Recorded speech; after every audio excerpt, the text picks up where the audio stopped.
Today's conversation is titled The Father Factor, Redefining Fatherhood in Today's Nigeria. We are diving into the evolving expectation of Nigerian fathers, not just as breadwinners, but as nurturers, mentors, and emotionally present partners. I am so honored to have a wonderful guest joining me today. He is a husband, a father, and someone whom is passionate about family life. But before we get in, I will allow my guest to introduce himself. Thank you so much, sir, for being here. Thank you so much for having me. Please introduce yourself. Okay, my name is Joseph David. A music producer, an audio engineer, a businessman in general. Thank you so much, sir. And a husband to one wife, female. One wife. That was really necessary. Yes. All right. We often talk about mothers and their roles, but today we are pausing and focusing on fathers, the love they show, and the care they bring to the family. So, sir, growing up, what kind of fatherly role did you witness? The kind of fatherly role I witnessed is something I haven't been able to discuss or disclose it to my son. Okay. Because it wasn't all that good. Not that it was bad, but it wasn't all that good. You know, what I mean by that is imagine trying to play outside with your peers and you see your father's car coming at the junction and you just have to disappear into the house. Or you're watching the TV and hear the car honk, and then you quickly shut on the TV and quickly put a towel on the video player so that it can cool down, so that it doesn't know that you've been watching. So that's one thing. My son has tried to do that twice, and I had to call him and say, hey, I'm your father. I'm not a devil. Yeah. I'm not that strict to not want you to play with your parents. You have the freedom to play. My major concern is, hope you have been able to read something that pertains to your academic. Whatever time you want to play, you're free to play. But ensure you study. I'm more particular about their education. So I tell him, you don't have to run. Play. Because it makes you now feel like you are hiding something from me. And I don't want to have that kind of relationship with you. I want you to be able to speak to me any time of the day, call me, talk to me. This is what I'm facing, this is what I'm facing. You know, one of the issues I had recently is the school he just left to, he's in SS1 at the moment. The school he finished from just 3. The owner of the school kept pressuring me to send him to a boarding house. And I said, no, I don't want to send him to a boarding house. And she was like, no. I said, no, I want him to go to school and come back every day. Where you can be seeing I want to see him every day. When he gets to university level, no problem. But for now, I want to be able to give him all the trainings I already have in my head to give him. So that when he gets to the university, it's easier. He won't be, he already has an idea of where it's coming from. Exactly. So he won't be able to. There are some things he can't do. He can't do. He just knows that, this thing I can't do it. My dad is going to get to know about it. Okay. Okay. Like what you said from the beginning about when you hear your dad's car horn, you adjust yourself. I think I experienced that growing up as well, where when my uncle is coming in, everybody, you just feel will be like robots. You're not moving. Okay, sir. I want to ask you, how has this affected you as an adult? Does it have any negative or positive effect on your life as an adult? Okay, so I would say it didn't that much, because it got to a point, I think I was in just 3. I went to military school, just 1 to 3, so my heart already became so hard a bit. I left the school at one point because there are some things I couldn't even say to my dad, because I was facing a lot of things in that school, and I left the school. Then my heart was already hardened. At just 3, I already told, I sit in the parlor, and my dad wants to sit in the parlor. He's scared because of my facial expression. My siblings are also scared. If I'm in the room, nobody comes into the room. So I was like an island, of which it took me a long time before I was able to come over that. In fact, I was already finishing secondary school before I was able to relate with people. And it affected me, but I had to work on it. Thank God I had a friend in secondary school before we graduated, and that friend kept saying, why are you always alone? You need to mix up with people and all that. So after my secondary school days, I think I personally had to work on myself, which it's not really affecting me at the moment. Okay. So many people say Nigerians that are emotionally distant to their children or partner. Do you agree with this? If yes, please explain. And if no, still tell us. Okay. Yes. Because the dads are always on the street, trying to make ends meet. Most dads are actually on the street trying to make ends meet. So they forget the part of family. Because the truth is that there's no matter how workaholic you think you are, you need your family. True. You need your family. You need a place to come back to, and your partner is able to rub your head and say, how was your day? How are you doing? Want to get to know how your day went, the troubles, the wins, the lose, So as fathers, I think one of the ways we can work on that is try as much as possible not to be a workaholic father. In the whole of the week, have a day. I have a day that I spend with my family. Okay.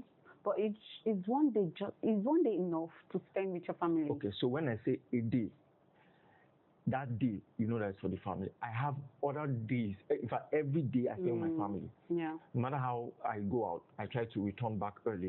Though sometimes work take you 2 days out of the house, maybe a week or two. But once you come back, you see that little time you get to spend with them. Ensure you give them your full attention. True. So no matter, it doesn't necessarily have to be a full day kind of, a full hour. But that 5 minutes you're spending with them, you want to know how school is, you want to know this, you want to know that, you ask them questions, they're throwing back questions at you. And if you are able to connect with them in the last few days or hours that have not been with them. So it's not necessarily that it has to be a full day or a full week. Okay, so balancing work, marriage, and parenting, what has been your greatest or biggest challenges that you face, and how do you try to stay present in your children's life? The biggest challenge is making money. I think everybody, that's everyone's biggest challenge. Because you have lots of pressing need. Once you're married, your friends that are married, both married and single, are looking up to you. True. Especially if you married, become a role model to a lot of especially if you married before them. Your parents are looking up to you for provision. Your partner is looking up to you, your wife is looking up to you to be able to get one or two things. Dash me money now, do this one, buy this one. They expect gifts for those that are the gift type of people. Your children are expecting that when you're coming back home, you should be able to buy something for them. And so money is one of the greatest challenges, having to make it. You can't have enough of that money. Yes. So one of the ways I've been able to let my family know that, see, money, some people say is everything, some people say it's not everything. Money is everything. Right? It is. Money is everything. Money can get you anything you want to get. Yes, it's the root of all evil. Depends on how you're saying it. If you have enough money, there are plenty of things to be able to do. In fact, you wouldn't even, some people who are billionaires don't even go to work every day.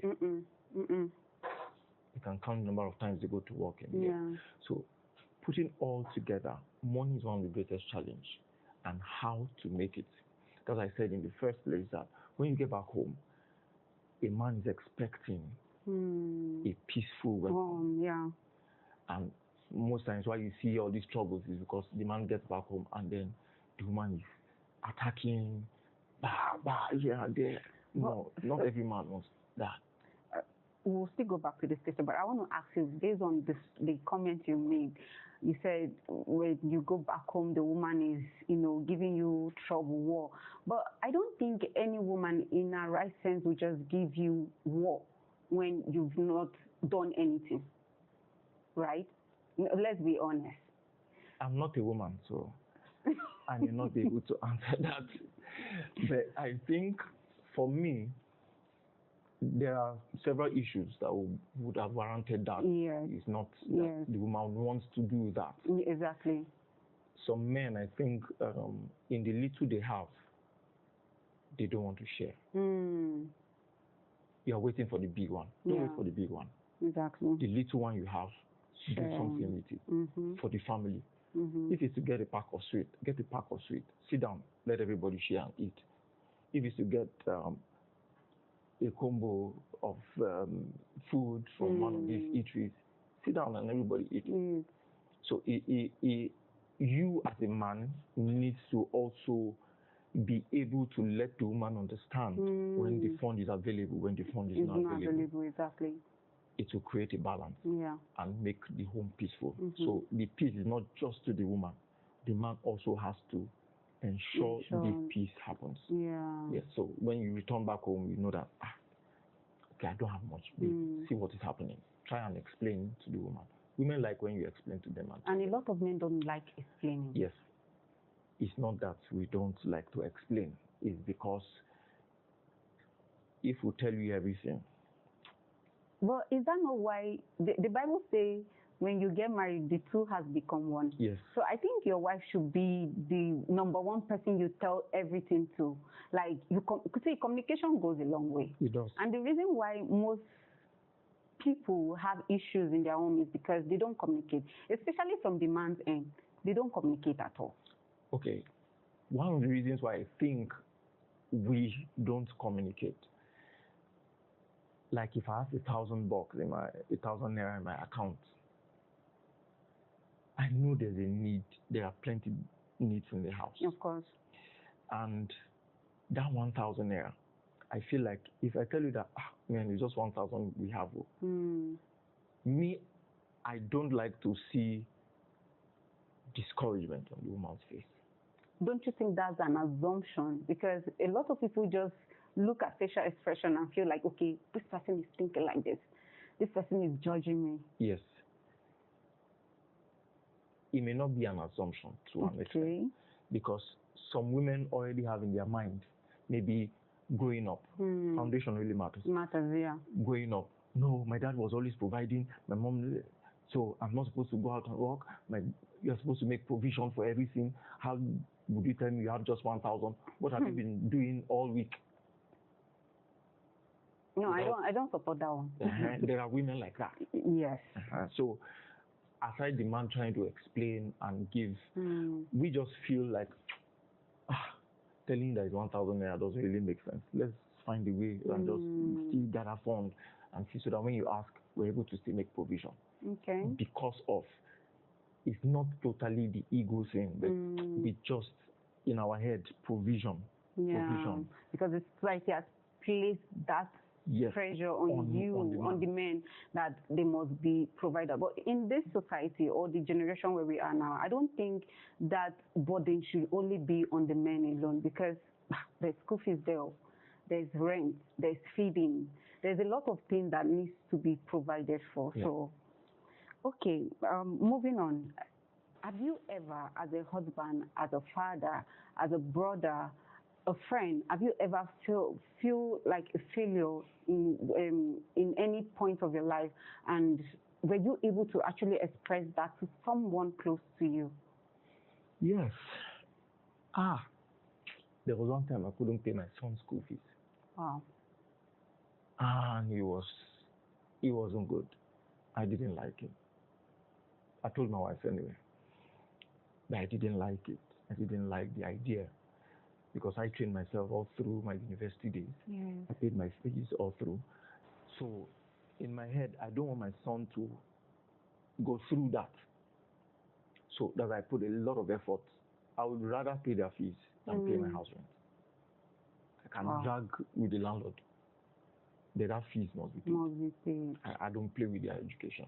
So that period, in fact, he didn't go to school. It was a new session. He didn't go to school. But the school he was attending, the principal had to call me. Your son has not come for a month. What's the issue? Have you changed his school? And I told her, I said, no, I've not changed the school. I don't have the fund yet to pay the fee. And she was like, no. Bring him. You have already started with us. You have been with us for 2 years. Bring him. Don't worry. Whenever you have the fees. And that was an encouragement for me. Yes, it is. So I took him. The following day, he had to go to school. And I told my wife, he's going to school tomorrow. And she was like, how? I said, the principal just called and this is what she said. So, okay, that's fine. But I had to ensure I get a fee. Like that. I think within 2 weeks, I had to get it because I was feeling somehow. Yeah, of course, nobody will feel comfortable. Even though the principal didn't feel any, she was like, no, bring him. We're fine. When you have the tickets, pay. We pray that God keeps providing for the men. Amen. Because they carry a lot of burden. Yeah. Okay, sir. How do you think we as people, as a society, we can create better support system for men in family life? I think I wrote something down about the question, and I think I've mentioned one or two. We need to normalize their emotional expression. Okay. And vulnerability. Yeah. Sorry, I read mathematics in school, so English can be a bit difficult. It's not our language. When they say women are weaker vessels, I personally don't believe. Yes, this is the Bible, but I don't really believe that. It. If because a woman can stay in a place on the street, okay, where a lady can stay around 2-3 a.m. I cannot stay on that street. Say you by 7 a.m. I cannot. Okay. I cannot stay on that same spot by 7 a.m. It's difficult for me to enter a stranger's car. It's difficult. I try to look at the car before I get in. So their wives, the women have to see how they can work on the emotions of men. Okay. Men are very emotional. Forget this boom face. We are very emotional. Very emotional. There are things that get to us. They also need to, I call it paternal involvement. They need to promote it. The same way, what I mean by that is the same way you give maternal leave, please give paternal leave. So that we can also, our minds can be, because sometimes you go to work and you get back from work and your wife is handing you over the baby to carry when you are tired from the day's work. So if they can also give paternal leave, it will be nice. Okay. I'm advocating for the men. Yeah. It will be nice. Okay. And then build community peer support, like have networks where dads come together and just relax. Most times they say they have women hangouts. Don't you think it's the men, because women create this platform for themselves, right? Don't you think it's the men's duty to also create this platform for themselves where they do this hangout, they talk about the things that they feel? Because I feel like men have burdened so much within themselves. Even among themselves, they hardly express how they feel. Except they are very, very, very, very close to the person. The fear of being judged, the fear of being looked upon as a failure. But being a failure doesn't make you weak. Failing at one thing doesn't make you weak. So I feel like men should create this platform for themselves. Yeah, it's not that we can't create the platform. I don't club. Okay. I don't like night walk. If it doesn't have to do with work that I'm going to earn money, but you call me out, let's go and eat fish somewhere. I'm not that kind of person. And there are men who are like that also. Because sometimes when you mix up with some people, it just takes some time. It's a gradual process for you to begin to do some few things you see outside. We are humans. We can always adjust. Yeah. For many years, I've never taken alcohol all my life. Wow. All my life, I've never taken alcohol. So me personally, I'm afraid to have those kind of network because I have some friends who are in the same community, we're in the same listen, and then when I find out that they take alcohol, I'm like, okay. Me, I'm afraid to take alcohol because I don't want to sleep in the gutter. All right, thank you so much. Sorry, one more. I think we can educate the young generation as they grow up. We let them know, hey, this is how it is. Just say it the way it is. You don't need to hide it. You don't need to sugarcoat it. Yeah. Just say it the way it is. Exactly. They may just see you at that moment as a failure. It's not that you're a failure all your life. At all. Okay, let's talk about love. How do you show love to your children, especially in ways that goes beyond provision? Okay. When you say provision, you mean like paying school fees, buying clothes, buying them sweet and biscuit and all that? I take them out. Sometimes we'll go to a park. Okay. And then sometimes they bring, we have some games in the house. You just bring, oh, daddy, let's play card game. Sometimes it can be tiring. Yeah. But if you have a choice, you just do it. It's because that's what the child wants. Yes. There's a table phone we have in the house that is already spoiled. My second daughter, she brought it a few days ago and told me to hold the other end. And she was holding the other end and she wants to call me and we talk on the phone. I was tired, but I had to do it because she wouldn't even keep quiet. Daddy, hold the phone. Let me just call you. Just say anything, yeah? Just say it. And I had to do it. So aside just providing, there are times they want to just play with you. Yeah. And some very petty things like that. Display, but you have to do it. You don't have to do it, yeah. Okay, sir. So as a father, what legacy, this is actually my last question, what legacy do you hope to leave behind for your kids, especially your son?